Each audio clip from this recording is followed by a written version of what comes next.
নমস্কার বন্ধুরা, আজকে আবার একটা নতুন বিষয় নিয়ে এসেছি। আমি সবাই মা বোনদের বয়স্ক লোকদের আজকে আমি প্রণাম জানাই। ছোট আমাদের ভাই বোনের সবাইকে নমস্কার জানাই। বন্ধুগণ, আজকে আমি এসেছি যে বিষয়টি নিয়ে, সেটা হচ্ছে কি আমাদের রাজনৈতিক পার্টি, ভারতীয় পার্টি লোকতান্ত্রিক, তার আজকে সন্ধ্যে 4টা অবধি আমাদের চুনাও চিহ্নটা আমরা আজকে পেয়ে যাব। আর আশা করছি কি সন্ধ্যে 5টা অবধি আমরা আপনাদের সামনে আমাদের চুনাও চিহ্নটা সবারই সামনে আমি সবাইকে জানিয়ে দেব। আর এই চুনাও চিহ্নটা নিয়ে আমাদের ক্ষেত্র ভ্রমণও চালু হয়ে যাবে। সবাই ধীরে ধীরে আমরা 1-2 দিন পরে ক্ষেত্রতে বেরিয়ে পড়ে প্রচার শুরু করব, জনগণের সাথে দেখা করব, গ্রামে গ্রামে ঘুরব। বন্ধুরা, আমার একটাই যে উদ্দেশ্য নিয়ে আজকে আমি আপনাদের সামনে এসেছি, আপনারা তো বারবার 50 বছর ধরে বড় বড় পার্টিকে আপনারা ভোট দিয়ে এসছেন, কিন্তু নালা বিধানসভার যত লোককে ভোট দিয়ে এসছেন কেউ কিন্তু আজ অবধি কিছু কাজ করেনি। এতদিন বিশ্বস্বর খাঁকে আপনারা ভোট দিয়েছেন, 30 বছর উনি বিধায়ক ছিলেন, কিন্তু আমাদের নালা বিধানসভাতে আজ অবধি কোনো উন্নতির কাজ হয়নি। তারপরে ভারতীয় জনতা পার্টি আর ঝাড়খণ্ড মুক্তি মোর্চা দুজনাকে আপনারা পরপর ভোট দিয়ে আসছেন, কিন্তু আপনারা নিজেরা দেখে নেন कि আজকে আমাদের নালা বিধানসভার কি অবস্থা। রোজগার নেই, শিক্ষা নেই, স্বাস্থ্যের কোনো ভালো সুবিধা নেই। পশ্চিমবঙ্গের ভরসায় আমরা জীবন কাটছি আমরা। তো আমাদের নালা বিধানসভা ক্ষেত্রতে যা পরিস্থিতি আছে, এই পরিস্থিতির থেকে যদি বাঁচতে হয়, আপনারা 3টে পার্টিকেই দেখে নিয়েছেন গত 50 বছর ধরে। একবার আমি জনগণের কাছে একবার বলছি, আপনারা তো 5 বছর করে ভোট দেন, একবার জয়ন্ত ব্যানার্জিকে ভোটটা দিয়ে দেখুন না। একবার জয়ন্ত ব্যানার্জিকে ভোট দিয়ে দেখুন। 5 বছর করে আপনারা ভোট দিচ্ছেন, 5 বছর করে ভোটটা আপনারা নষ্ট করছেন জানেন। আর তো একবার আর একটা বার 5 বছরের জন্য নষ্ট করে দেখুন। আর আপনাদেরকে আমি বলতে চাইছি কি আপনারা যে ভোটটা দেবেন জয়ন্ত ব্যানার্জিকে, তার লাভবান কি হবেন। ভোট তো মানুষ কিছু চিন্তাভাবনা করেই দেয় কি এই মানুষটাকে ভোটটা দিলে আমার লাভটা কি হবে, আর এই মানুষটাকে ভোট দিলে আমার লাভ কি হবে, ওই মানুষটাকে ভোট দিলে আমার লাভ কি হবে। তো আজ আপনার সামনে আমি রাখছি কি আমাকে ভোট দিলে, জয়ন্ত ব্যানার্জিকে ভোট দিলে আপনারা কি লাভবান হবেন। আমাদের ক্ষেত্র হচ্ছে কৃষিবহুল ক্ষেত্র। আমাদের জনগণ কি অর্ধেকের বেশি মানুষ কয়লা ঠেলে খায়। তো সরকারি যা যোজনাগুলো আসে তার ভরসাতেই আমরা আমাদের মানুষের সবারই জীবনযাপন কাটে। তো জয়ন্ত ব্যানার্জিকে যদি ভোটটা আপনারা দিয়েছেন, তো জয়ন্ত ব্যানার্জিকে ভোট দিলে আপনারা কি পাবেন, আর জয়ন্ত ব্যানার্জিকে যদি ভোট না দেন তো আগামী 5 বছর ধরে আপনারা কি কষ্ট পাবেন সেটাও আপনারা শুনে নেন। প্রথম হচ্ছে, সব কাছে আগে হচ্ছে আমাদের খাওয়া, চাল, রেশন, যেটা হচ্ছে সবারই দরকার। দেশের 80-81 কোটি লোক রেশন পায়, সঠিক পায় না। নালা বিধানসভাতে যত ডিলার আছে আপনারা ভালোভাবে জানেন কি প্রতিটা ডিলার কার্ড ধারকদের কাছে 5 কিলো করে, যদি 5টা কার্ড আছে তো 5 কিলো চাল কেটে নেয়। যেখানে আপনার 25 কিলো চাল পাবার আছে সেখানে 20 কিলো চাল পান। মানে আজ ব্যবস্থা এমন হয়ে গেছে কি আপনি রবি মাহাতোকে ভোট দেন বা ভারতীয় জনতা পার্টিকে ভোট দেন বা সিপিআইকেই ভোট কেন না দেন, কিন্তু চালটা আপনি সেই 5 কিলো জায়গা 4.5 কিলো আর 4 কিলোই পাবেন। 5 কিলো সম্পূর্ণরূপে আপনি কোনোদিন পাবেন না। তার কারণ হচ্ছে এই যে রাজনৈতিক পার্টিগুলো আছে, এই রাজনৈতিক পার্টিদের যে নেতাগুলো আছে ওখানে ছোট ভাই নেতাগুলো, তারা বস্তা বস্তা চাল ওই ডিলারদের কাছে নিয়ে যায়, আর ডিলার বাধ্য দিতে। এবারে ডিলার সেই চালটা আপনার কাছে কেটে দিচ্ছে। তো আপনি নিজে চিন্তা করুন আমি করোনা মহামারীর থেকে আরম্ভ করে আজ অবধি কমসে কম 6-7টা ডিলারের লাইসেন্স ক্যান্সেল করাই দিয়েছি, 6-7টা ডিলারকে আমি সাসপেন্ড করাই দিয়েছি। তো জয়ন্ত ব্যানার্জিকে যখন আপনি ভোটটা দিবেন, তো আপনি জানবেন কি আপনার অধিকারে যে 5 কিলো চালটা আছে না, ওই ডিলার আপনাকে পুরো সম্পূর্ণরূপে 5 কিলো চাল দিবে, ভয়ে চালটা দিবে ডিলার আপনাকে। পুরো নালা বিধানসভাতে 250 গ্রামও কেউ কম চাল দিবে না, সবাই চাল দিবে পুরো সম্পূর্ণরূপে 5 কিলো চাল দিবে আপনাদের। কিন্তু আজকে আপনি এই রবি মাহাতোকে ভোট দিয়ে দেন, এই যে বিজেপির যে কোনো নেতাকে ভোট দিয়ে দেন, কিন্তু চাল আর আপনি পাচ্ছেন না, ওই 4 কিলো 4.5 কিলোই চাল পাবেন। তো প্রথম হচ্ছে কি জয়ন্ত ব্যানার্জিকে যদি ভোট দেওয়া হয়, তো আমরা রেশনের যে চালটা আছে সেটা সম্পূর্ণরূপে পুরোকা পুরো পাবো, আমাদের চাল কিন্তু কমছে নাই। ব্যানার্জিকে যদি ভোট দেন, তো ব্যানার্জির চাল ভোট দিলে চাল 5 কিলো পাবেন। এর পরে হচ্ছে আপনার পেনশন। আজ আপনি জানেন কি বিভিন্ন পেনশন চালু হয়েছে, কিন্তু আপনারা এটাও জানেন কি পেনশন বহুত এমন পেনশন আছে যেটা 5 মাস, কারো 10 মাস, কারো 15 মাস বাকি আছে, পেনশন দিচ্ছেই না। ওই নামের এখন মাইয়া যোজনা আছে, ওটাতে দিচ্ছে, আবার 2 মাস দেবে বন্ধ হয়ে যাবে। কিন্তু আপনারা এই জিনিসটা জানেন কি আমি বহুত লোকের পেনশন 18 মাসের পেনশন যাদের বাকি ছিল তাদের পেনশনগুলো দিয়া করিয়ে দিয়েছি, পুরো ফুল পয়সা দিয়া করাই দিয়েছি। আপনাদের মধ্যে একটা জিনিসটা চিন্তা করুন কি যদি আপনারা জয়ন্ত ব্যানার্জিকে ভোট দিয়ে বিধায়ক বানান, তো যে সরকারি অধিকারী যারা রাঁচিতে বসেছে, যারা পেনশন ছাড়ে, যারা প্রতি মাসে মাসে পেনশন ছাড়ে, তারা তো অর্ধেকের বেশি লোক আমাকে জানে। ওরা জানে কি আমি কি খতরনাক লোক, আমি মাথা খারাপ করে দেবো সবারই। ওরা কি করে বেসিক্যালি কি আরে চল সারোটে 50% দিন দে, দুমকাতে 50% দিন দে, নলাতে 20% দিন দে, মানে এরকম করে ওরা পেনশন ছাড়ে। যখন ওরা জানবে কি জয়ন্ত ব্যানার্জি বিধায়ক হয়ে গেছে, জয়ন্ত ওইখানে নলার বিধানসভার বিধায়ক কে, তো জয়ন্ত ব্যানার্জি, ওদের মধ্যে একটি টেনশন থাকবে। ওরা নিজের মধ্যে বলবে अरे भाई नाला का विधानसभा में जितना पेंशन है उसको छोड़ दो, नहीं तो वो सांड आ जाएगा साला, फिर आके परेशान करेगा। बनर्जी आ जाएगा और फिर आके बैठ जाएगा माथा पे, सबको पेंशन देना होगा, इसलिए नाला में पूरा पेंशन दे दो, नाला का पेंशन मत रोको। तो आपने निजे चिंता कर नेन कि जयন্ত ব্যানার্জিকে ভোট দিলে প্রতিটা মানুষ টাইমে টাইমে যে পেনশনগুলো আছে না, সে টাইমে টাইমে সে পেনশনগুলো মাসে মাসে পাবেন। আর এই যে রবি মাহাতোকে আপনি যদি ভোট দিচ্ছেন, আর এই যে আপনার বিজেপির কোনো লোককে ভোট দিচ্ছেন, তো আপনি পেনশন তো ভুলে যান, ওই যা পেলেন পেলেন পেলেন, না পেলেন না পেলেন। আর এই দুটো নেতার দম নেই কি ওইখানে যে পুরো আপনার পেনশনটা আদায় করে দেবে। এ আপনারা যাবেন ফাইলপত্র নিয়ে, ও ফাইলটা একটি ঠান্ডা বাক্সতে রেখে দেবেন, ও থাক পড়ে থাক, আর আপনাদেরকে ডেলি ঘুরাবে, আহা করছি করছি দিচ্ছি, যে দিনটা আর জীবন আসবে না। কিন্তু জয়ন্ত ব্যানার্জি রইলে আপনারা প্রতি মাসে মাসে পেনশনটা পাবেন। এটা আমি গর্ব করে বলছি না, এটা আপনারাও জানেন ভালো করে কি প্রতিটা সরকারি অধিকারী জয়ন্ত ব্যানার্জির নাম শুনলে কাঁপে, ওদের ভিতরে ভয় আছে, চাই এইখানে বসে আছে, চাই জামতলাতে বসে আছে, চাই রাঁচিতে বসে আছে, সবারই মধ্যে একটি ভয় আছে কি এই যদি বিধায়ক যদি বন যায় তো ভাই কাজগুলো করতে হবে, নাহলে এই 12টা বাজান দেবে। তো আপনারা নিজেরাই চিন্তা করুন কি আপনারা যদি আমাকে যদি ভোট দিচ্ছেন, যদি জয়ন্ত ব্যানার্জিকে যদি ভোট দিচ্ছেন, তো আপনারা প্রতি মাসে রেশনটা তো পেয়েছেন, পেনশনটাও টাইমে পাবেন। এরপরে চলে আসি আবাস যোজনাতে। এখন তো পুরো আবু আবাস, এই আবাস, আর ঘুষ 20,000 ঘুষ, 25,000 ঘুষ, 30,000 ঘুষ। দেখুন আমার আবাস কে পেয়েছে, আমার তার পেছনে দেখবার নাই, যে পেয়েছে পাকব।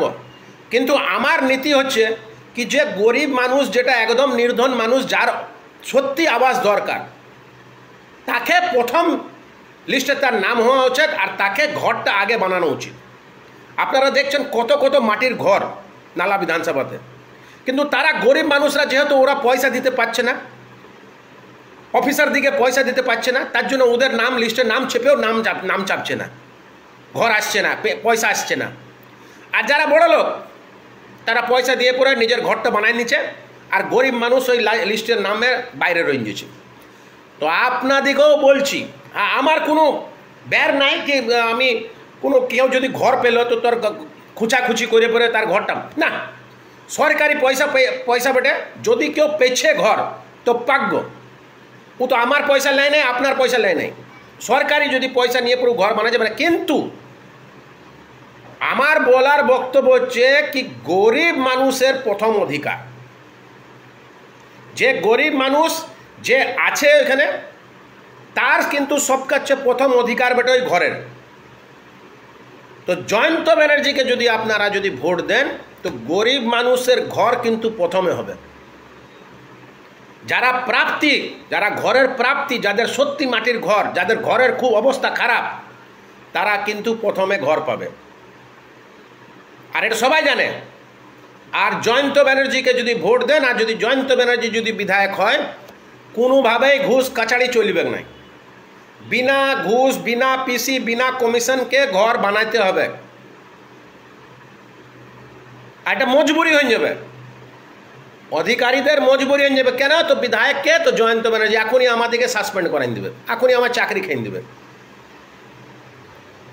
তো জয়ন্ত ব্যানার্জিকে ভোট দিলে কি পেয়েছেন আপনারা? রেশন সময়তে পেয়েছেন, পেনশন আপনারা সময়তে পেয়েছেন, ঘর আপনারা সময়তে পেয়েছেন। এর পরে আছে কি?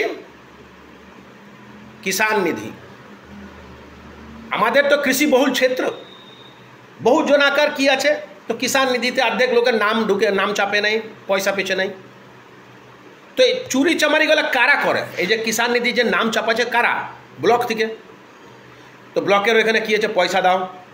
এবারে আপনারা নিজেরা চিন্তা করুন, গরিব মানুষটা যে বছরে 6,000 টাকা পাবে কিষাণ নিধি, তার কাছে কেউ 5,000 টাকা চেয়ে ফেলছে, ও কোথার থেকে পাবে 5,000 টাকাটা?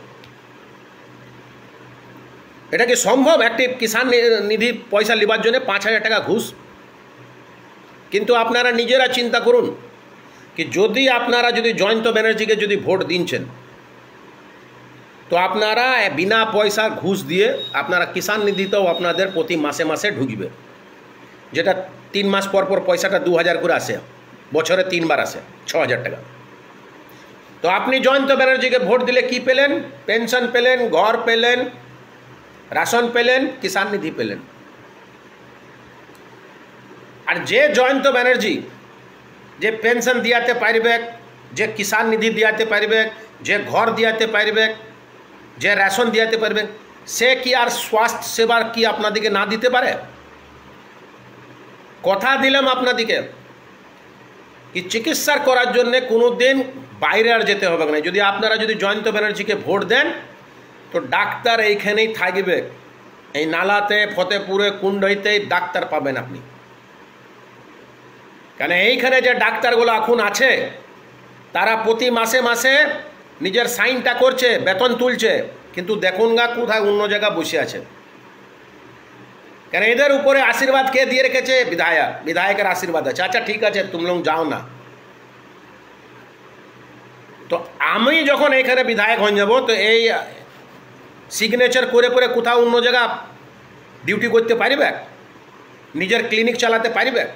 তাকে এইখানে আসতে হবে, আর এইখানে এসে যোগদান করতে হবে, আর এইখানেই থাকতে হবে। তো ভোট দিলে স্বাস্থ্য সুবিধা আপনারা পাচ্ছেন, চিকিৎসার জন্য আসানসোল আর বীরভূম আর আসানসোল দৌড়ে বেড়াতে হইব না। আর শিক্ষা, যদি আমি স্বাস্থ্য দিতে পারি, রেশন দিতে পারি, পেনশন দিতে পারি, তো শিক্ষা কি আপনারা কি ভাবছেন কি আমি কি ছেড়ে দেব? যত শিক্ষা সংস্থা আছে সব জায়গাতে ভালো ভালো টিচার আসবে, আর যত পুরনো টিচার আছে, যারা বাইরের থেকে টিচার এখানে এসে বসে আছে দীর্ঘদিন ধরে, তাদেরকে সব কটাকে এখানে বিদায় করব আমি। একদম যুবা টিচার, যারা শিক্ষিত, একদম যুবা টিচার, আজকের যুগের টিচার যারা, সেই সব টিচারগুলোকে নিয়ে আসবো, যারা আপনাদেরকে ভালোভাবে পড়াতে পারবে, আপনার ছেলে মেয়েকে ভালোভাবে পড়াতে পারবে। আমাদের এডুকেশন সিস্টেমটা যেটা আজকে যা নিম্ন হয়ে আছে সেটা বাড়বে। তো জয়ন্ত ব্যানার্জিকে ভোট দিলে রেশন পেয়েছেন, পেনশন পেয়েছেন, নিধি পেয়েছেন, কিষাণ নিধি পেয়েছেন, ঘর পেয়েছেন, স্বাস্থ্য সুবিধা পেয়েছেন, শিক্ষা সুবিধা পেয়েছেন। রোড আর জল তো অটোমেটিক হয়ে যাবে, বিজলি তো 24 ঘন্টা এমনি থাকবে। তো 5 বছর একবার দিয়ে দেখুন না, সবাইকে তো দিচ্ছেন, একবার 5 বছর দিয়ে দেখুন। আর এর উপরে সব কাছে, এর উপরে যে জিনিসটা হচ্ছে, যেটা হচ্ছে রোজগার, যেটা নিয়ে কেউ কথা বলে না, কোনো নেতা কথা বলে না, কিন্তু জয়ন্ত ব্যানার্জি সব কাছে আগে ওই নিয়ে কথা বলে। রোজগারটাও জয়ন্ত ব্যানার্জি কিন্তু ব্যবস্থা করবে। আমি আপনাদেরকে এমনিও বলে রেখেছি কি 2000 লোকের রোজগারকে আমি আগে জুড়ব। আর আমি যদি বিধায়ক হয়ে গেলাম, তবে আপনারা এই নালা বিধানসভা ক্ষেত্রতে প্রথম কারখানা দেখতে পাবেন, যেটাতে 4-5 হাজার লোক করে খাবে। তো আপনারা নিজেরা চিন্তা করুন, জয়ন্ত ব্যানার্জিকে ভোট দিয়ে আপনারা কত লাভবান হবেন। আর জয়ন্ত ব্যানার্জিকে যদি ভোট দেন, আপনারা ঘরে শান্তিতে থাকতে পারবেন, কোনো ঘুষ কমিশন কোনো কিচ্ছু এই ধারে কাছে থাকবে না। অধিকারীরা টাইম টু টাইম আসবে, অফিসে কাজ করবে, কাজ যাবে। আপনার কাছে কেউ ঘুষ বলে কেউ চাইতে আসবে না। আজকে বিজেপির কিছু কিছু কার্যকর্তারা বলছে জয়ন্ত ব্যানার্জিকে ভোট দিয়া মানে ভোটটা কাটা। আমি তো মাঝে মাঝে আশ্চর্য হয়ে যাই কি করোনা মহামারীর থেকে নালা বিধানসভাতে কোনো বিজেপির নেতাই ছিল না। 2019-এর ইলেকশন হয়ে যাওয়ার পরে 2020-তে আপনারা নিজেরা চিন্তা ভাবনা করুন কি 2020, 2021 আর 2022-এ আপনি কোন বিজেপি নেতাকে দেখেছিলেন বাইরে, আর আমাকে দেখেছিলেন কি না দেখেছিলেন আপনারা নিজেরা চিন্তা করুন। আপনাদেরও বিবেক বিচার আছে। আজ বিজেপির সব ওই একজুট হয়ে পড়ে সব বলছে কি তো বিজেপি কি জয়ন্ত ব্যানার্জি ভোট কেটে দিবে। আমি কি ভোট কাটুয়া? 5 বছর মানুষের সেবা করেছি, আর কেউ কি কারু সিঁদুর পরে আছে? নালার কি জনতা কি কারু সিঁদুর পরেছে না কারু সাথে কারু মাথাতে স্ট্যাম্প মারা আছে? কেউ বিজেপির ভোটার আর ঝাড়খণ্ড মুক্তি মোর্চার ভোটার আর সিপিআই ভোটার? ভোটার কার হয়? যে মানুষটি কাজ করবে ভোটার তারই। আপনারা কাজ করবেন নাই, আপনারা মোদিকে দেখাবেন আর আপনারা ভোটটা নিয়ে নেবেন। কতদিন চলবে এরকম করে? হ্যাঁ। আর দ্বিতীয় কথা, আমি তো সব কাছে প্রথম কথা বলতে চাইছি কি প্রথমে নালা বিধানসভাতে তো বিজেপি নেতারা নিজেরা আগে ডিসাইড তো করুক কি নেতাটা কে হবে। আজ 2 ডজন নেতা এখানে বিজেপির আছে, ওরা নিজেরাই জানে না কি কে বিধানসভা চুনাव লড়বে, কিন্তু সবারই মুখে একটি কথা শুনুন, জয়ন্ত ব্যানার্জি কিছু ভোট কেটে দিবে। আরে তোমরা নিজেরাই জানো না তোমাদের বিধায়ক কে হবে, তোমাদের নেতা কে হবে। আর মন্দিরে ঢুকে ঢুকে শপথ খেয়ে নিচ্ছে যে বিধায়ক হবে আমরা তাকে সমর্থন করব। তা এখন তো সবাই সমর্থন করছে। যখন দেখবেন প্রত্যাশী যখন ঘোষণা হয়ে যাবে না, তখন এই বাকি যে 23টা লোক থাকবে ওই 24টার মধ্যে ওই 23টা লোক দেখবেন পিছন যাবে, আর পিছন যেয়ে তখন ও ঘুষাঘুষি কাটাকাটি শুরু করে দেবে। আর লোককে দোষ দিচ্ছে কি জয়ন্ত ব্যানার্জি ভোট কেটে দিবে। তোমার আক্কেল নাই, তুমি কাজ করতে জানো না, তুমি 5 বছর ধরে ঘরে ঘুমোচ্ছ, তুমি শুধু ঝান্ডা নিয়ে ইনকলাব জিন্দাবাদ, রোড জাম, তোমার এই কলস যাত্রা আর এইসব লন ফন উল্টাপাল্টা কাজ করছো, মানুষের কোনো কাজ করো নাই। আর আজকে বলছো জয়ন্ত ব্যানার্জি ভোট কেটে দিবে। আরে মোদির নামে ভোট কতদিন চাইবে তোমরা? নিজের তো ক্যালিটা একটু দেখাও। তোমরা তো এত বড় দল, তো এত বড় দল হয়েও যদি মানুষের সেবা যদি না করতে পারো, মানুষের যদি কাজ না করতে পারো, তো ওই ঝান্ডাটা রেখে তোমাদের লাভ কি? আমার কাছে চলে এসো, আমি তোমাদের কাজ করে দেবো। আমি খোলা নিয়তা দিচ্ছি সবাইকে, ভারতীয় জনতা পার্টির যত লোক আছে, যে দলে তোমরা রয়ে পড়ে যদি মানুষের সেবা না করতে পারো, মানুষের কোনো কাজ করতে পারো না, তো তোমরা কিসের জন্য ঝান্ডাটা ধরে আছো? আমার কাছে চলে এসো, লাভবান থাকবে, আমি তোমাকে বলে দিলুম। আর আমি যাতে বামুন বেটে এটাও মনে রাখবে আর আমি ভালো করে জানি কি কোন ঠাকুরের মাথাতে বেলপত্র দিতে হয় আর কোন ঠাকুরের মাথাতে ফুল। আর আমি ওই যে দলটা বানাইছে না এরা $24, আমি জানি ওদের পেটে খিদে কি, আমি সবারই খিদে জানি। কে ঝাঁপাচ্ছে, কিসের জন্য ঝাঁপাচ্ছে সেটা আমার ভালো করে জানা আছে। তো আমি আজকে এই লাইভ ভিডিওর মাধ্যমে ভাজপার প্রতিটা নেতাকে আমি বলছি কি তোমরা তো না থাকো না থাকো সমান কথাটা একই, জনতার জন্য তোমাদের কোনো যায় আসে না। তোমরা আজকে নিজেদের ঠিকাদারির জন্য আজকে তোমরা সব একজুট হইছ।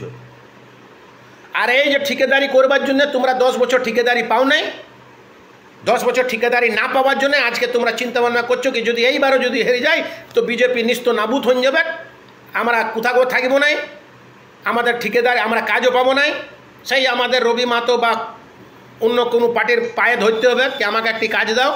তো তার জন্য আজকে এরা সব দল বেঁধে কিরা খেয়ে বেড়াইছে মন্দিরে ঢুকে ঢুকে। আর য কটা নেতা আছে বলুন না, একটি নেতা এখানকার বেটা, সব কটা তো বাইরে থেকে উড়ে উড়ে এসছে। আমার নাম ধরে আমি বলবো না, কিন্তু আপনারা তো সবাই জানেন কি যে ভারতীয় জনতা পার্টির আজকে য কটা নেতা এসছে যারা টিকিটের দাবেদার আছে, একটাও নালার বেটে। জন্ম কোথায়, তাদের জন্মটা কোথায়? সব বাইরে না, এখানকার ভোটারও লয়। আর যদি বা কেউ যদি এখানে ভোটার বানাইছে সে নিজের বুদ্ধি লাগাই পরে এখানে ভোটারটা বানাই নিচ্ছে। এখন ইলেকশন আছে বলে এখানে থাকছে, ইলেকশনটা শেষ হয়ে যাক 5 বছর দেখা যাবে নাই, যেরকম 5 বছর দেখা ছিল নাই। 4 বছর ধরে ভদ্রলোক এখানে আসে নাই, আজকে হঠাৎ করে আবার যখন ইলেকশন চলে এলো 4 বছরে ঠিক লোকসভা ইলেকশনের আগে উনি প্রকট হয়ে গেলেন। কিন্তু ভোটার এখানকার নালার ভোটটা এখানে শিফট করে নিচ্ছেন। তো এরকম বহুত বিচিত্র লোক আছে, কেউ দেবঘর থেকে উড়ে চলে আসছে, কেউ কোথায় দুমকা থেকে উড়ে চলে আসছে, কেউ রাঁচির থেকে উড়ে চলে আসছে, আর বলছে এখানে নালাতে এটা পতিত জায়গা, চল বেটা হাল ভাই। তা আমরা কি মরে গেছি নাকি? আমরা কি কাজ করতে জানি না? ওদের 24টা লোক যে কাজ করবে সেটা জয়ন্ত ব্যানার্জি একাই কাজ করবে। ওরা 24 জন মিলে যে দলটা বানায় পরে যে কাজটি করতে পারে সেটা জয়ন্ত ব্যানার্জি একাই কাজ করতে পারে। আর ওই 24টার মধ্যে দম নাই। আপনাকে লিখে দিলাম আজকে ঝাড়খণ্ড জনতা পার্টি, ঝাড়খণ্ড মুক্তি মোর্চার বলুন, বিজেপির বলুন, ওই নেতাগুলোর দম নাই কি আপনারা ফোন করুন আর ফোনে ফোনে কাজ করে দেখান দেখ, জুতাটা মাথায় উপরে উঠে এবারে ঘুরবো আমি যদি ওরা কাজ করে দিতে পারে। শিয়ারশুলি গাঁটা চিনেন তো? শিয়ারশুলি গাঁয়ের নাম শুনেছেন? মুক্তিপদ মাঝি মারা গিয়েছিল। শিয়ারশুলি গায়ে একটি ট্রান্সফর্মার ছিল, একজন নেতা যে বড় বড় বাং মেরে এসেছিল ট্রান্সফর্মার লাগাই দেবো, 6 মাস ট্রান্সফর্মার লাগাতে পারে নাই, আমাকে একদিন বলেছে 24 ঘন্টার মধ্যে ট্রান্সফর্মার লাগাই দিয়েছিল। ওখানে একটি লোক মারা গেছিল লাইনে, ওকে বলেছিল 20% পয়সা লাগবে, ওকে পয়সা দেওয়া করে, আজ অবধি পয়সা দেওয়া করতে পারলেন নাই। কিন্তু আমি ফাইলটা আগে বাড়াই পরে দুমকা পাঠাই দিলাম, চেক হয়ে গেছে, ওর 2,70,000 টাকা চেক করে দিয়েছে। এবার কেউ যদি নিতে না যায় তো তার দই আমি না। তো এরকম নালাতে বহুত এরকম ভাষণবাজি নেতা বহুত দেখবেন আপনি, পায়জামা কুর্তা পরে নেতা, কিন্তু কাজের সময় কেউ পায় না। ফোন করবেন তো ফোনে বলবেন আচ্ছা দেখছি বলছি এই করছি ওই করে সময় আপনার পার করে দেবেন। আর জয়ন্ত সময় পার করে না।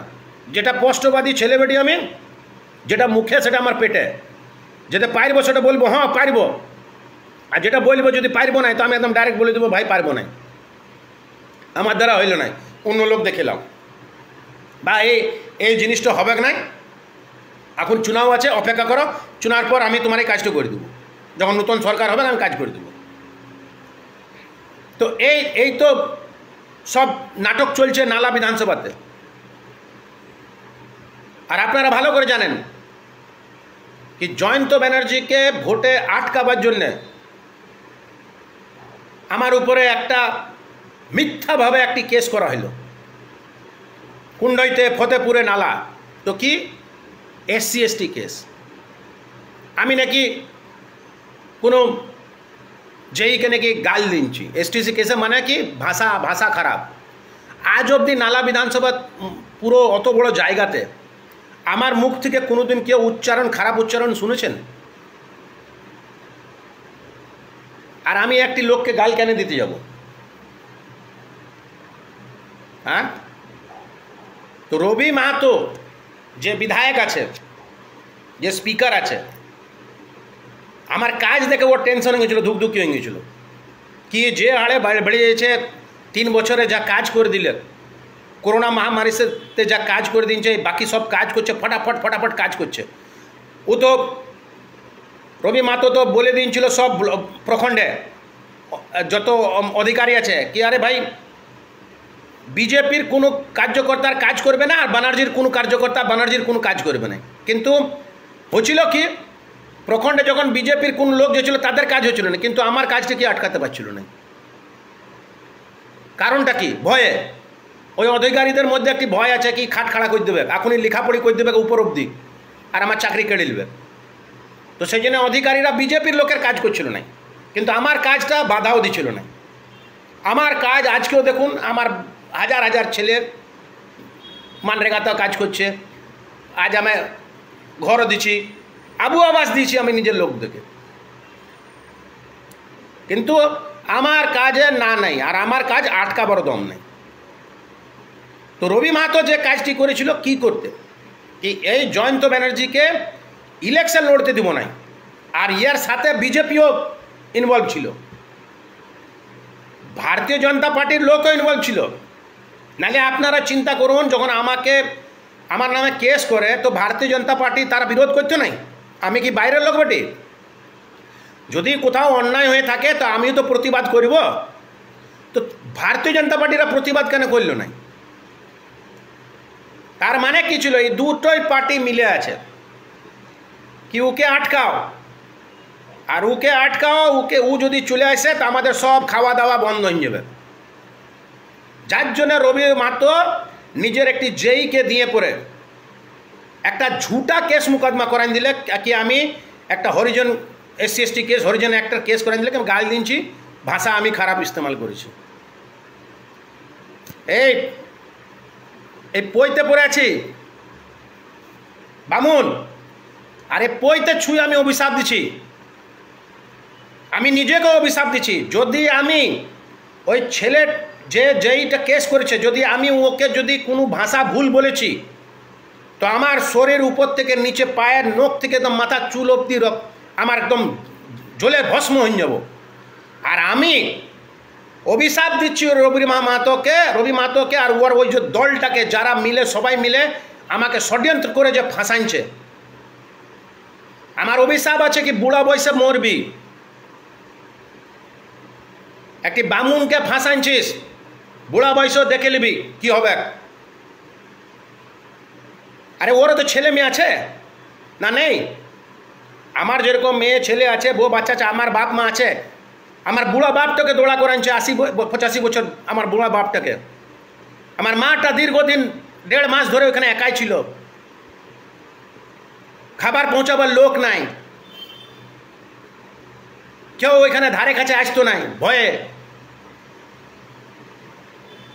কিন্তু আমার মা ওইখানে মুড়ি খেয়ে রয়েছে 1.5 মাস। আমার বাপ যে চলতে পারে না, সে কোর্টের সিঁড়ি চাপতো নামতো। আমার বউ তখন ফেব্রুয়ারি মাসে, আপনারা চিন্তা করুন, ফাইনাল পরীক্ষা চলে।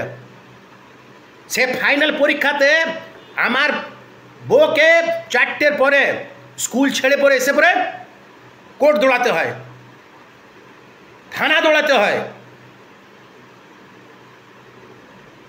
আমার মেয়ে পরীক্ষা খারাপ গেছে। আপনারা চিন্তা করুন কিভাবে আমার পরিবারটাকে নষ্ট করার চেষ্টা করেছে এই রবি মাহাতো। শুধু কি যে আমাকে যেমন ইলেকশন না লড়তে দেয়।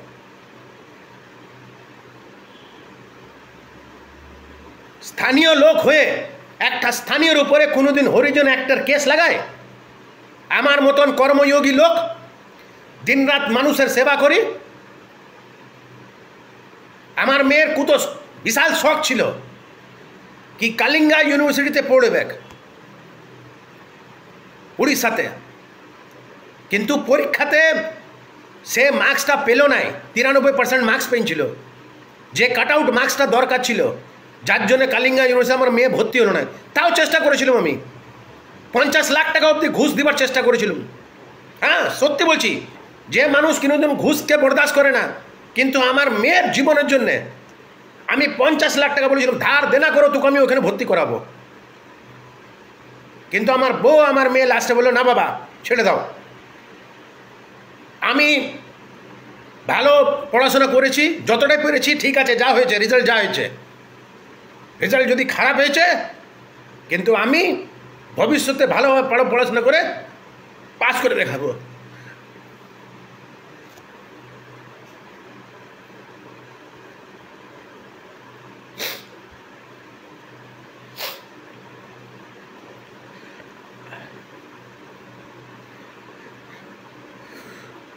आप लोग खुद सोचिए कि ये रवि महतो कितना घटिया इंसान है, और उसके साथ में ये भारतीय जनता पार्टी का एक एक आदमी, सब साला मिला हुआ है, सब चोर का दल है।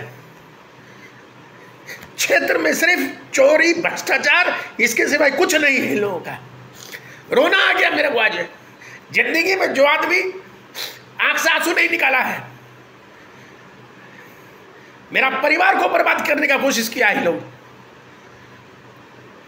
मेरा बेटी का जीवन बर्बाद करने का कोशिश किया है। आप सोच सकते हैं कि ये कितना घटिया आदमी है।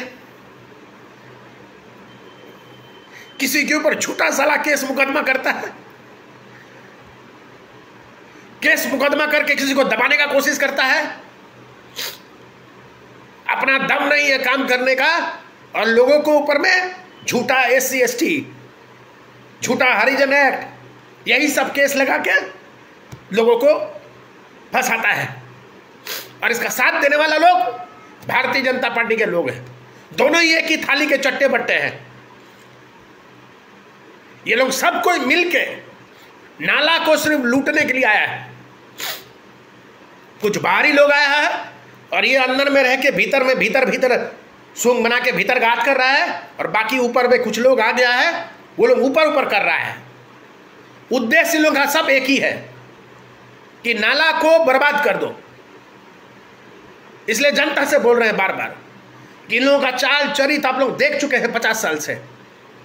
ऐसे लोगों को वोट दीजिएगा, अगला 5 साल फिर पछताइएगा। और एक बार जयंत बनर्जी को वोट देके देखिए, इन लोगों को अगर सबक ना सिखा दिया तो मेरा नाम जयंत बनर्जी नहीं। इन लोगों को औकात में ना ला दिया तो मेरा नाम जयंत बनर्जी नहीं। थाना में जाते हैं आप लोग, केस नहीं लेता है, अत्याचार होता है, आप ही के ऊपर उल्टा केस करवा देता है। तो आप सोच लीजिए नाला का क्या गति होके बैठा है। मेरे अंदर का पैर का नोक से लेकर सर का बाल तक मेरा गरम है, जो अत्याचार किया है हमारे ऊपर में। मैं छोड़ने वाला हूं, ऊपर वाला है और उसका लाठी में आवाज नहीं है। ये जितने भी लोग जो शामिल हुए हैं আপনারা তো সবাই জানেন कि এর পেছনে কত লোক ছিল। আমারই একজন গ্রামের লোক ছিল, সে 1 মাস ধরে হাসপাতালে ভুগে এলো। কে জানে না? সবাই জানে। তো যারা যারা জয়ন্ত ব্যানার্জিকে দাবাবার চেষ্টা করেছিল তারা এক এক করে ভুগছে। উপরওয়ালা বললাম না, উপরের লাঠিতে আওয়াজ নাই, ও ধীরে ধীরে মারে আর সময়ে মারে। আর এই যে আমার উপরে অত্যাচার করাইছে, যে লোককে নিয়ে অত্যাচার করা, একজনও বাঁচবে না, আমি দেখে নিবে। বুড়া বয়সে সব ভুগবে আর ভালোভাবে ভুগবে। ওর কি ছেলে মেয়ে নাই? ওর কি নাতিপোতা নাই? ওর তো নাতিপোতা আছে, ছেলে তো বিয়ে হয়েছে, বাচ্চা আছে। উপরওয়ালা ঠিক জব্দ করবে। এই বামুনকে জ্বালানছে, বামুনকে। আর পইতে ধরে বলেছি, পইতে সুতা ধরে বলেছি, হলুদ সুতা লয়, সাদা সুতা বেটে। এই বামুনকে বিরক্ত করেছে, বামুনের পরিবারকে নষ্ট করার চেষ্টা করেছে। আর উপরওয়ালা জবাব নিবে কি? আর আমি যদি বিধায়ক হয়ে যায় তো ইয়ার 10 বছরে যে ভ্রষ্টাচার করেছে, ऊपर का माटी नीचे कर माटी ऊपर कर देव, तलेर माटी ऊपर कर देव। 10 বছর ধরে যাই ভ্রষ্টাচার করেছে नाला विधानसभाते, और जे एर संगे भ्रष्टाचार करेছে सब कटा जेल जाबे। আপনারা জেনে রাখুন। সেই জন্য মানুষকে বলছি কি বহুত দেখলেন 50 বছর ধরে সবাইকে, একবার 5 বছর দিয়ে দেখুন, কোনোদিন পস্তাবা হবে না। ঘরে ভোটটা দিয়ে পরে আসবেন, বলবেন একটি ভালো মানুষকে ভোট দিচ্ছি। আর ভোট দেওয়ার পরে আপনারা নিজেরা নিজেদের মধ্যে একটা উৎসাহ থাকবে কি একটি ভালো ছেলেকে ভোট দিয়েছি, ভালো যুবা ছেলেকে ভোট দিয়ে, এখানে স্থানীয় লোককে ভোট দিয়েছি, একটা স্থানীয় যুবাকে ভোট দিয়েছি। আর আমি কি, আমার কাজ তো আপনারা সামনেই দেখতে পাবেন কি আমি কি করবার, আমার উদ্দেশ্য কি। আরে একটা যদি বিধায়ক যদি মিথ্যা কথা বলে তো 3 মাসেই ধরা পড়ে যাবে। কেউ কাজ করতে এসছে না খেলা করতে এসছে, তো 3 মাসে বুঝতে পেরে যাবেন আপনারা। আর আপনারা জানবেন 5 বছর দিলাম, এত এত লোককে 5 বছর ভোট দিচ্ছে, 5 বছর দিলাম, সেই জানবেন। আর আমি মহাজিদ্দি লোক, যদি আমি কাজ না করতে পারি তো আমি কুর্সিটা ছেড়ে দেবো, কিন্তু আমি কুর্সিতে বসে থাকবো না। কেন আমি কাজ ছাড়া বাঁচতে পারবো না, কর্ম ছাড়া আমি বাঁচতে পারবো না। আমাদের রক্তর মধ্যে কর্ম আছে, আমরা কর্ম করে খাই। সেই জন্য উপরওয়ালা ভগবান যে আছেন আমাদেরকে ঠিক আশীর্বাদ দিয়ে রেখেছে, আমাদের কোনোদিন কষ্ট হয় না। ভগবান ঠিক জুটাই দেয় এদিক ওদিক থেকে। আজ আপনারা নিজেরা চিন্তা করুন, যে মানুষটাকে কেসে ফাঁসায় পরে রেখেছিল, ভেবেছিল 1 বছর একে কেসে ফাঁসায় রাখবো, একে জেল থেকে বেরোতে দিব না, একে কেস লড়তে দিব না, একে জেল থেকে বেরোবে নাই, এই ভোটে আসবে নাই, ভোট লড়তে পারবে নাই, আমরা নিজেরা ফুর্তি করব। কিন্তু কি করলে পারলে 28 দিনে বেল করে দিলাম। আমি ধন্যবাদ দিচ্ছি আমার উকিলকে আর ওই জজকে, যে সাহস করে পরে আমাকে বেল দিলেন। আপনারা নিজেরা চিন্তা করুন কি পরিস্থিতি দাঁড়াচ্ছে নলাতে। একটা ভালো মানুষ কাজ করতে চাইছে, একটা ভালো মানুষ ভ্রষ্টাচারের খিলাফে আওয়াজ উঠাতে চাইছে, সে মানুষটাকে দাবাবার জন্য এই দুটো বড় বড় পার্টি আর ওর নেতারা মিলে পড়ে কি না ব্যানার্জিকে উঠতে দিস না, ব্যানার্জিকে দামায় রাখ, ও এলেই গন্ডগোল পাকাবে, সবারই গুমটি বন্ধ করেন দিবে। আর এটা বাস্তবিক। কেন যখন আমি ঘরে ফোনে ফোনে যখন কাজ করব, তো এই যে ছুট ভাই নেতাদের আছে তাদের গুমটি সব বন্ধ হয়ে যাবে। আর আপনাদেরকে বারবার বলছি, জানি পার্টির রিড় হচ্ছে কার্যকর্তাকে নিয়েই পার্টি চলে, কিন্তু ছুট ভাই নেতার কথা শুনে কোনোদিন ভোট দেবেন না। ছুট ভাই নেতা আপনার কোনোদিন উপকার করবে নাই। এরা নিজের উপকারের জন্য আজকে রাজনীতি করছে, এরা নিজের উপকারের জন্য আজকে কাজ করছে। আপনি আর বেশিক্ষণ সময় নেব না, কিন্তু আপনাদের আজকে যে জানাতে এসেছিলাম কি আমাকে ভোট দিলে কোনোদিন আপনারা পস্তাবেন না।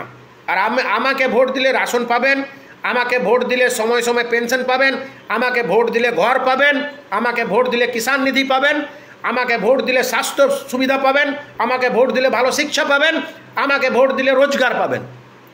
আর এই সব জিনিস একদম নিঃশুল্ক পাবেন, কোনো কমিশন না, কোনো ঘুষ না, কোনো কিচ্ছু না। আজকে বাস এতটাই। ইয়ার পরে আমি আর 2 দিন পরে আবার কিছু একটা বিষয় নিয়ে আসব। যদি আপনাদের মনে হয় কি না ব্যানার্জিকে একবার চান্স দেওয়া যায়, তো আপনারা পুরো পরিবার সঙ্গে আমাকে ভোট দেন আর আমাকে কাজ করার জন্য আমার রাস্তা ছাড়ুন। ভোট দিয়ে আমাকে বিজয় করুন, ভালোভাবে ভোট দিয়ে বিজয় করুন, তাকে এই দুটো পার্টি ভালোভাবে চেতে যায়। কি কাজ করবি না তো ভোট পাবি না, যে কাজ করবে সেই ভোট পাবে। নমস্কার, ধন্যবাদ, জয় হিন্দ।